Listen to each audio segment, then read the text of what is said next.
Assalamualaikum warahmatullahi wabarakatuh. Sahabat UAS Hati, program UAS News akan hadir menjumpai Anda bersama saya Muhammad Thaibi yang akan membawakan sejumlah informasi terkini dan teraktual seputar dunia Islam. Yang akan kami sajikan untuk Anda berikut berita utama. Pasukan Israel membunuh sedikitnya 4 warga Palestina saat melakukan penggeledahan di tepi barat yang diduduki pada Ahad tanggal 26 September lalu. Hal itu dikonfirmasi Kementerian Kesehatan Palestina yang mengatakan ada 3 warga Palestina yang terbunuh di desa Bidu, tepi barat di utara Yerusalem. Kementerian tersebut mengatakan 1 warga Palestina lainnya terbunuh di Burkin, desa dekat kota Palestina, Jenin. Laporan yang beredar di radio-radio utama dan situs berita Israel menyebutkan bahwa sedikitnya 4 orang militan tewas dalam penggerebekan di beberapa lokasi di tepi barat dalam upaya menangkap para anggota Hamas. Menurut laporan dari PBB, selama 2 pekan terakhir, pasukan pendudukan Israel melukai 568 warga Palestina, termasuk 73 anak-anak di seluruh wilayah tepi barat. Data ini dilaporkan Lembaga Perlindungan Warga Sipil yang diterbitkan Kantor Koordinasi PBB Urusan Kemanusiaan atau disebut OCHA. Dilansir dari Wafa News, 320 dari mereka terluka selama proses yang sedang berlangsung terhadap kegiatan pemukiman di Provinsi Nablus, termasuk 250 cedera di dekat desa Beita dan 30 di Beit Dajan. Dalam protes Beita yang sedang berlangsung, seorang pria berusia 28 tahun dan ayah dari bayi berusia 8 bulan ditembak di kepala dan dibunuh penembak jitu tentara Israel.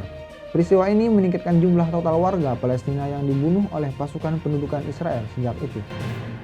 Menurut laporan OCHA, 6 orang Palestina yang terluka ditembak dengan peluru tajam. Sebanyak 138 terkena peluru karet, 3 diserang secara fisik atau terkena tabung gas air mata, dan sisanya dirawat karena menghirup gas air mata. Selain 568 orang yang terluka langsung oleh pasukan Israel, 46 warga Palestina terluka baik saat melarikan diri maupun dalam keadaan yang tidak dapat diverifikasi di kota Beita dan Nablus. Dari cedera yang disebutkan, OCHA mengatakan lebih dari 55 murid dan guru terkena gas air mata oleh pasukan Israel di 6 sekolah. Di daerah H2 yang dikuasai Israel di kota Hebron, pasukan Israel menembakkan tabung gas air mata ke kompleks sekolah terdekat. 6 siswa dan 46 guru dirawat karena menghirup gas air mata dan 3 sekolah dievakuasi karena intensitas gas. Dalam insiden lain di mana bentrokan dilaporkan di kota Anata, timur laut Yerusalem, pasukan Israel juga menembakkan tabung gas air mata ke halaman satu sekolah. Sebanyak 2 gadis dan 1 guru dibawa ke rumah sakit dan kelas dihentikan selama sisa hari itu, yang kemudian mempengaruhi lebih dari 500 murid. Berita kedua datang dari Indonesia.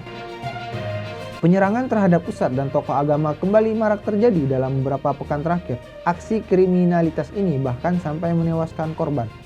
Kasus pertama terjadi di kota Tangerang pada Sabtu 18 September 2021. Peristiwa penyerangan itu bahkan hingga menewaskan ustadz bernama Arman alias Alex. Diketahui penyerangan terhadap Arman alias Alex terjadi di kediamannya, Jalan Nian Sabah, Kelurahan Kunciran, Kecamatan Pinang, Tangerang, sepulang dari masjid bersama anaknya. Saat kejadian itu, Ustadz Alex ditembak pada bagian pinggang hingga menembus ke bagian dada usai kembali melaksanakan ibadah sholat maghrib. Dari keterangan Kabid Humas Polda Metro Jaya Kombes Pol Yusri Yunus, total ada 5 saksi yang diperiksa termasuk pihak keluarga. Kasus kedua terjadi di Batam pada Senin 20 September 2021. Namun di tempat yang berbeda, kali ini kasus terjadi di Batam, Kepulauan Riau. Penyerangan itu ditujukan kepada Ustadz Abu Syahid Caniago yang sedang berceramah di Masjid Baitushi Syakur. Penyerangan itu diketahui dilakukan oleh seorang pria dengan tangan kosong yang terjadi sekira pukul 11 waktu Indonesia Barat. Hal itu juga sempat viral karena tersebar melalui video yang beredar di media sosial. Adapun tampak jamaah pengajian berteriak histeris dan langsung berusaha menyelamatkan Ustadz Abu Syahid Caniago ketika penyerangan terjadi. Akhirnya Ustadz Abu Syahid Caniago bisa diselamatkan oleh jamaah pengajian dan pelaku langsung dibawa ke petugas keamanan masjid. Kasus ketiga terjadi di Bekasi. Seorang ustadz berinisial RM umur 39 menjadi korban begal di Mustika Jaya, Kota Bekasi. Para pelaku membawa kabur motor usai melumpuhkan korban dengan senjata tajam. Peristiwa itu terjadi di Jalan Babakan, Mustika Jaya, Kota Bekasi pada Selasa tanggal 21 bulan September pukul 22 waktu Indonesia Barat. Korban saat itu naik motor sepulang dari Bogor menuju rumahnya di Cikarang, Bekasi. Ketika melintas di Jalan Babakan, korban RM kemudian dipepet oleh dua pelaku yang sama-sama menggunakan sepeda motor. Salah satu pelaku membacok korban. Hingga saat ini, polisi masih menyelidiki peristiwa tersebut. Sejumlah CCTV di lokasi mulai disisir polisi untuk mengungkap identitas pelaku. Sahabat Oase Hati, informasi tadi sekaligus mengakhiri perjumpaan kita pada kali ini. Saya Muhammad Toibi, mewakili seluruh kerabat kerja yang bertugas, pamit undur diri dari hadapan Anda. Wassalamualaikum warahmatullahi wabarakatuh.